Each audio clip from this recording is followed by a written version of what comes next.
Hi, I'm Chris Grimm, and this is Deep Work Fast. Every week, I bring you tools, resources, concepts, models, so that you can be the best you can be in all the roles that you play at home and at work: parent, partner, boss, team member, coworker, sibling, all of them. I want you to be the best that you can be, and I know that that is not easy. Life does not make it easy for us to be our best. We have to be intentional about that. And sometimes we need some tools, we need some help. So this week, I dropped a blog and I want to talk to you about the topic, which is how you can support the people around you at home and at work who most likely you want to do things, because life, we have things to do. And it's really common when I'm coaching people to hear. It's kind of like one of the main things, right? How can I get people to do things faster, better, the way I want them to, the way they said they would, right? There's just all of those things that put you in situations, I'm guessing on a daily basis, where you feel like you have to pressure people to get those things done on time, the way you want them. And that need for you to put pressure, or at least the belief that you have that you need to do that, can be super stressful. And I know most likely you're annoyed and frustrated by it. And the people who are the repeat offenders probably make it onto a list that's not that great. So I want to help you. I have some tips, and thank you to Heather, Mission Control, for putting the blog in the chat so you can grab that. It's a short read, but I just want to give you some highlights while we're here together. I want to talk about first that pressure isn't bad. So I do not want you to misinterpret my comments to you about getting better at supporting people without having to be all stressed out and adding more pressure all the time, right? Some people, you might be one of them. So I want you to be honest with yourself, have kind of a mode we get into that often is fueled by our annoyance and our frustration and maybe anger, that we have to tell people to do it again. Like we have to keep telling them, we have to keep asking them. And then, of course, there are the people who rarely do the things or never meet a deadline at home and at work.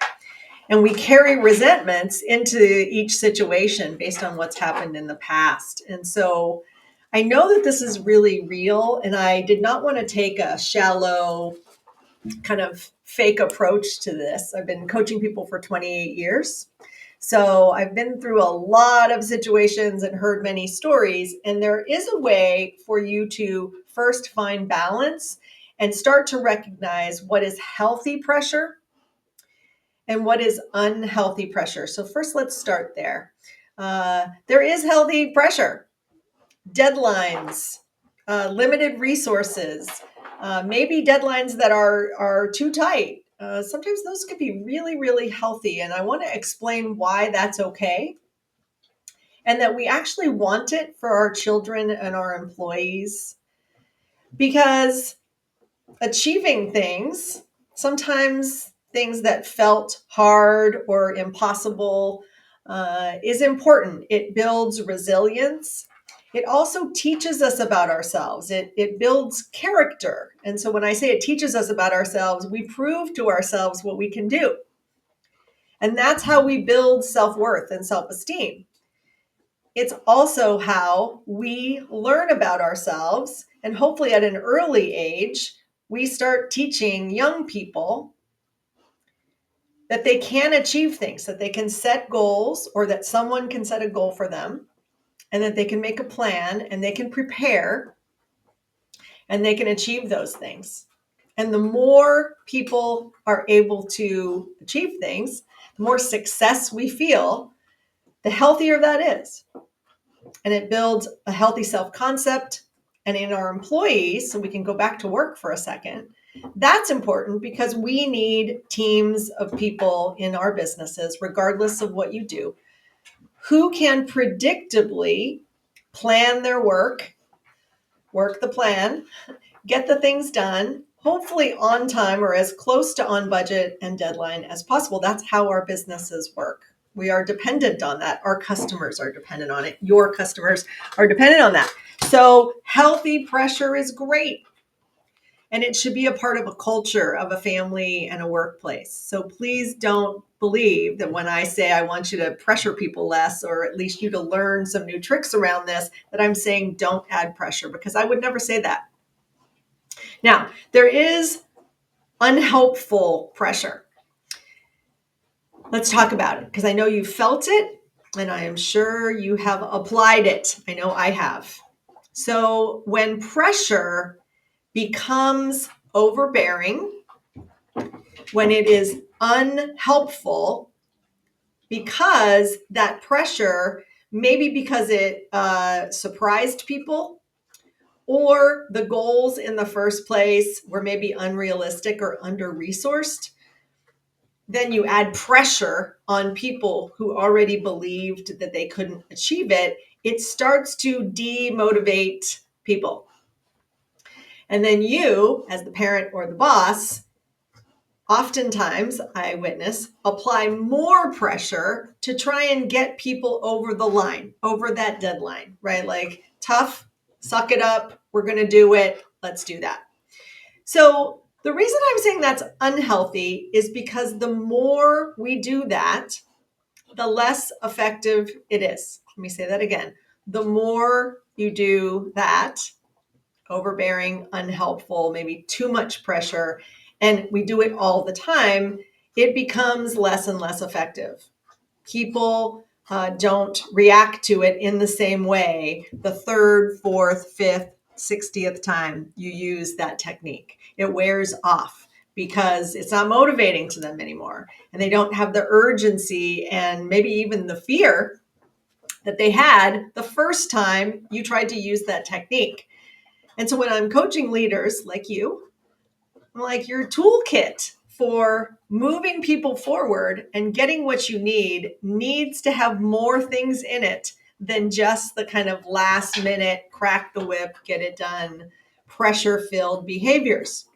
And so what can we do instead? So I'm going to use some words. You might eye roll at me, but I want you to listen to what I am saying and consider that for every person you deal with, there are ways to inspire people.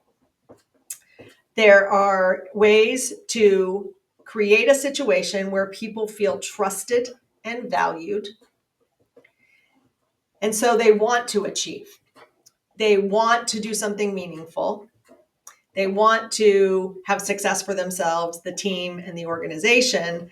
And that foundationally can get you pretty far.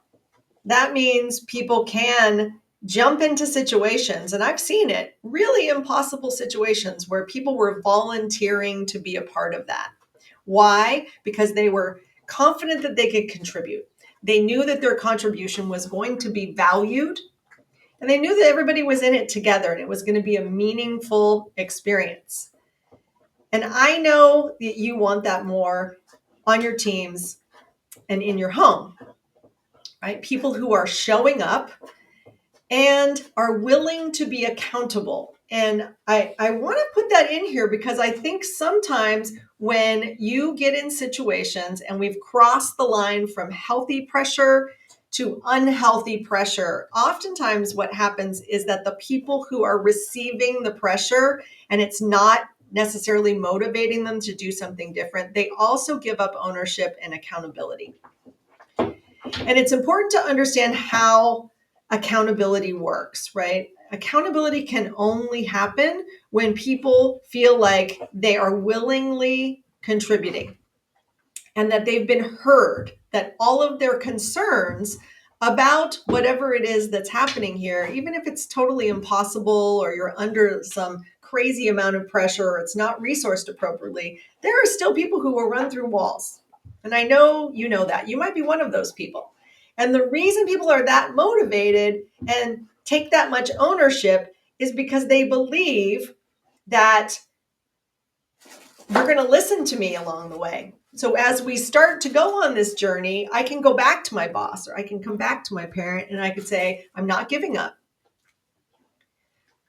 But this is harder than we thought. And I need to talk it through with you, but I don't want you to think I'm not doing it. I'm not asking you to do this for me.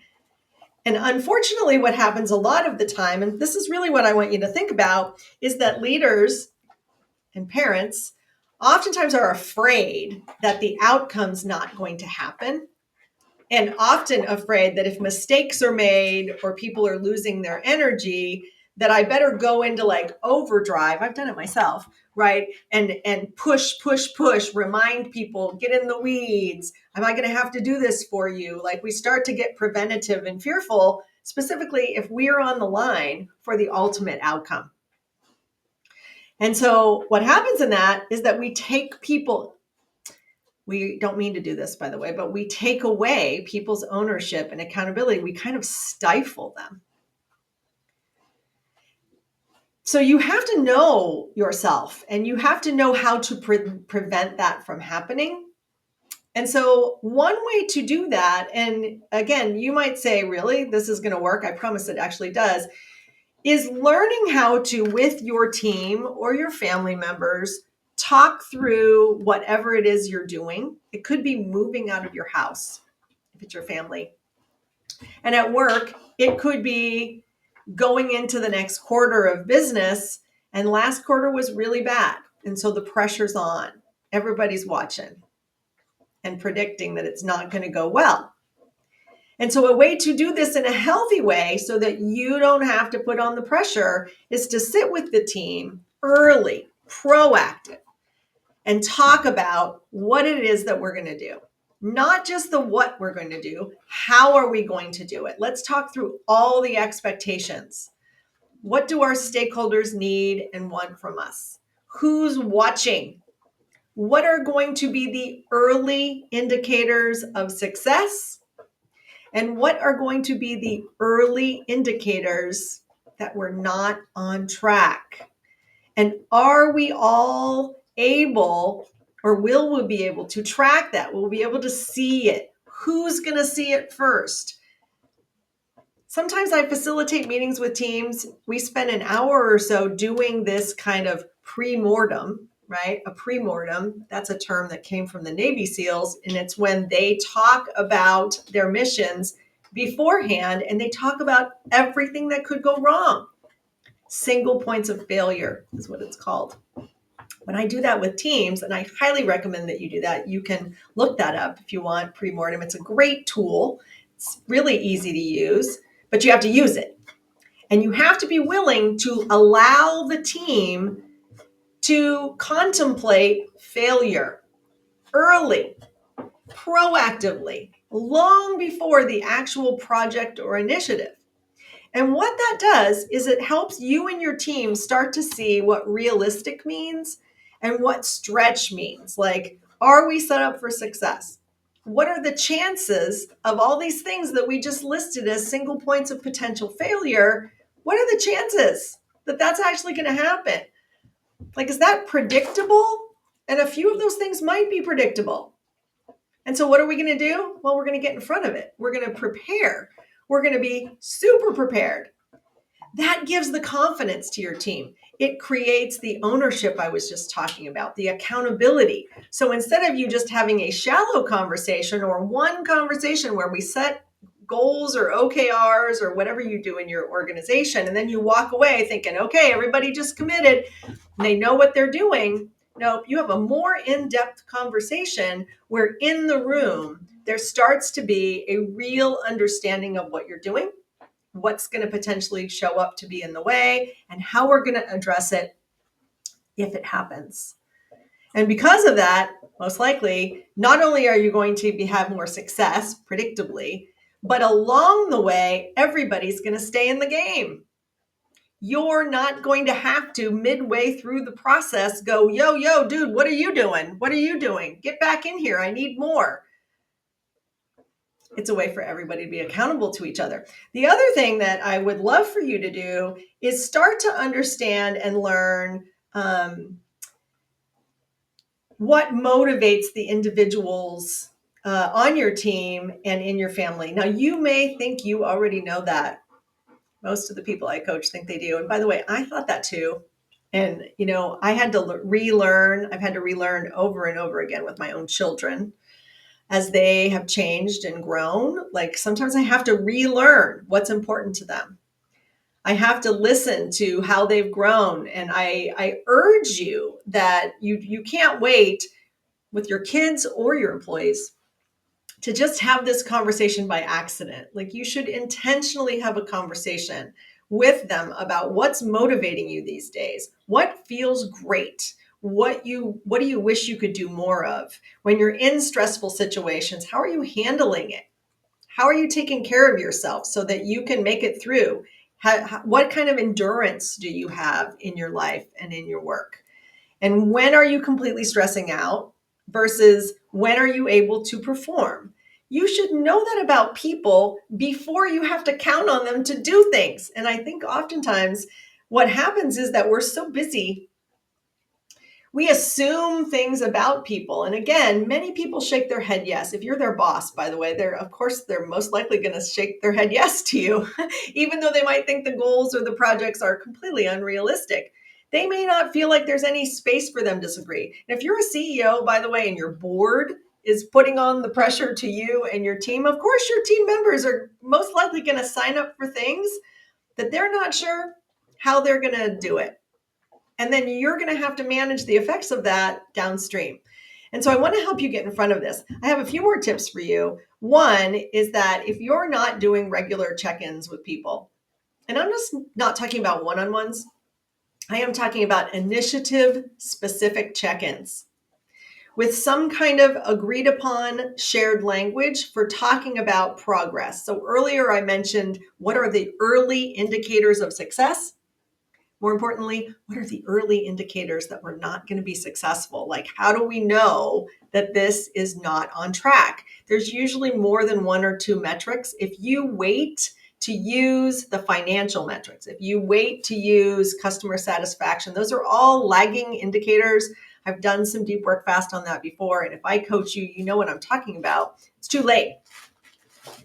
That's going to create situations where what are you going to do? Get mad and pressure people, having uncomfortable conversations. And we want to have less of that, right? I want to create a situation where you don't have to be that person anymore. And so check-ins are really important, and the shared language around how are we going to know that this is working? What are we going to do if it's not? When I say shared language, some leaders and families, which I always think is cute but it works, is that people take red, yellow, green. Here in the US, we have stoplights, and so people know what those colors means. If you're from outside the US, you may not use all those same colors. But if you want to use it in relation to projects, most people can start to understand a shared language around if it's green, it means it's going well. If it's red, it means stop, or it means this has stopped, or maybe it never started, or maybe it's really off track. And yellow is in the middle of that. And so if you have never done that before, that is an easy way. You don't need any tools. You have to buy anything for you to have shared language with people around progress. And what that could look like is that you have check-ins on a regular basis, pre-scheduled check-ins, not the kind where you surprise people. That feels like pressure, by the way, to a lot of people being caught off guard. We don't want to do that. We want people to come prepared. We want them to be confident. We want them to know the shared language in advance. We want them to prepare to talk to you about it. We want them to bring data if they have that. Wouldn't that be a great world where you could feel more in control without having to feel like you have to make people do it? That's what we're trying to do here. Lastly, I would love for you to also work on deciding early what decisions people can make. There's a ton of research about this with children, not just your employees. So if you have both, I want you to take this to heart. And it might be a skill you need to work on, which is breaking down big decisions that are related to initiatives or ongoing work that you have and breaking those down into micro decisions. What I mean by that is looking at the big decisions, the ones that are probably the ones everybody's waiting. Like, are we going to buy that company? Should we keep our office open in Hong Kong? Right? Those are big. There's a whole bunch of decisions that lead up to that.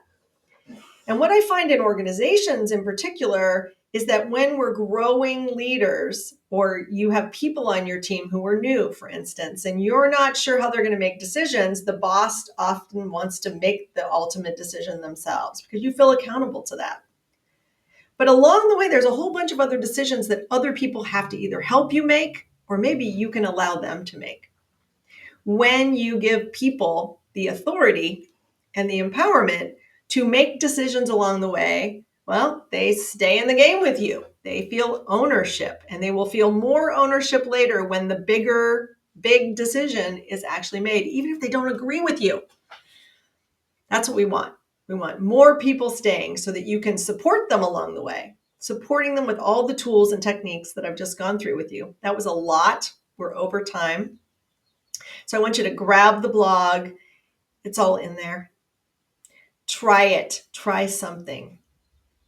I would like more people to feel less stressed, less controlling, less overbearing, and have less need to do that. And the only way you could do it is if you approach this differently from the get-go, as proactively as possible and as much as possible. All right, this is Deep Work Fast. Thank you, and I will see you next week.